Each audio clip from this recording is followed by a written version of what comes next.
Di antara kejayaan dan kemegahan istana Israel, terdapat seorang wanita yang bengis dan kejam. Kisahnya juga terkenal akan pembunuhan terhadap para nabi-nabi Allah, dan keserakahannya dalam memperoleh tanah milik petani yang bernama Nabot. Bagaimana kisah Isabel berakhir, dan apa yang dapat kita pelajari dari perbuatannya? Isabel adalah nama yang identik dengan kejahatan, dia adalah lambang wanita jahat. Isabel adalah putri Etbaal, Raja Sidon, seorang pendeta dewa Baal. Etbaal adalah seorang yang kejam, dia membunuh saudaranya sendiri, untuk mengambil alih tahta kerajaan.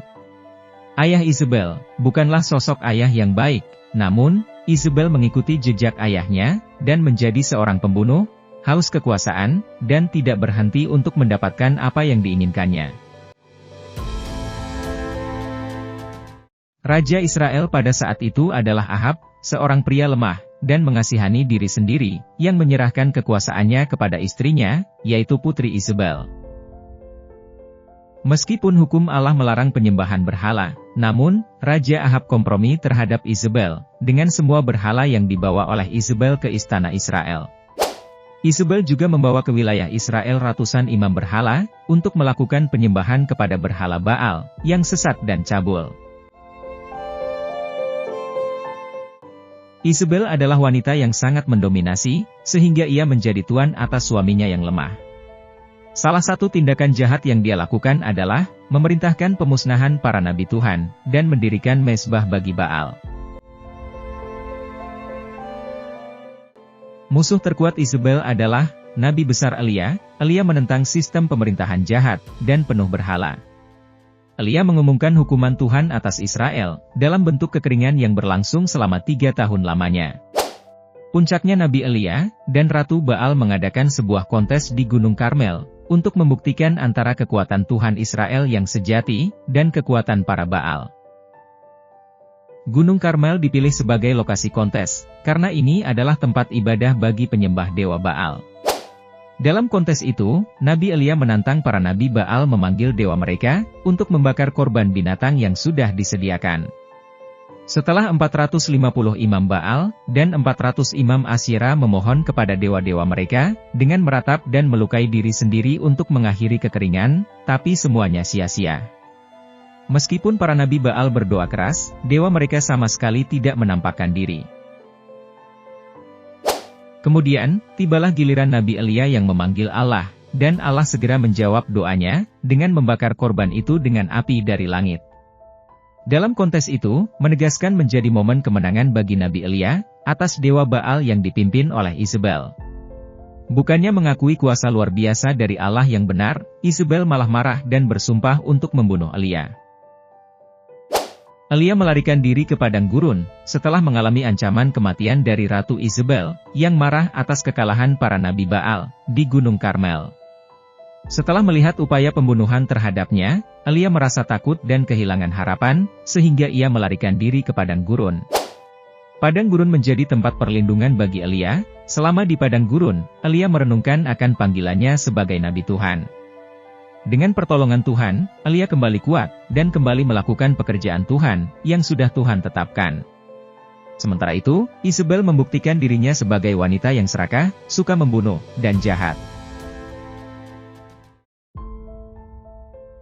Ada seorang pria yang saleh yang bernama Nabot. Nabot mempunyai kebun anggur di sebelah istana Ahab.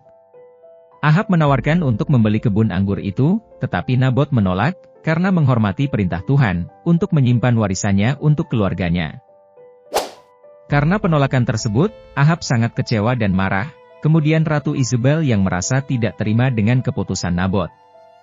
Isabel merencanakan sebuah persekongkolan jahat untuk mengambil alih kebun anggur Nabot.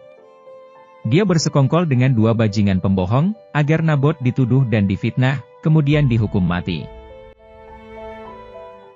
Di sini, kita melihat seorang pria yang lemah dan kekanak-kanakan, yang membiarkan istrinya yang jahat mendominasi, dan menguasai rumah tangganya.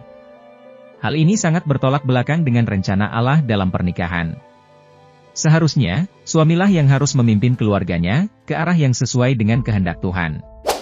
Allah sangat tidak suka dengan tindakan jahat dan kecurangan yang dilakukan oleh Raja Ahab, dan Ratu Isabel terhadap Nabot. Allah mengutuk Ahab dan Isabel karena perbuatan mereka. Allah mengutus Nabi Elia untuk menyampaikan hukuman atas perbuatan jahat yang telah dilakukan oleh Ahab dan Isabel.